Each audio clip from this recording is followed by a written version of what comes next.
Good day everyone. This is my login HTML. So ito yung ano ko, inline ko. Um, activity 3. So dito gumamit ako ng doctype, HTML. So dito sa background sa background ko, sa may body ko pala, yung sa body ko background ginamit ko dito is gumamit ako ng background image, tapos pinalitan ko na din po yung mga size niya. So yan.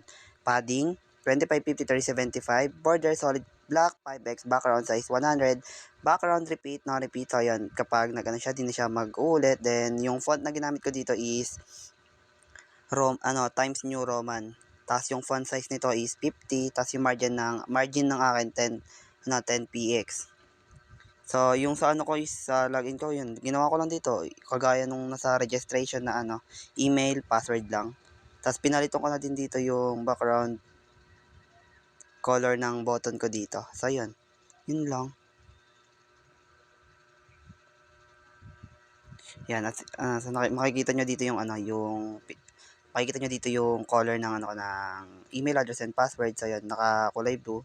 Tapos yung background na sinasabi ko is ito yung picture niya, yung kay Ace. That's all. Thank you.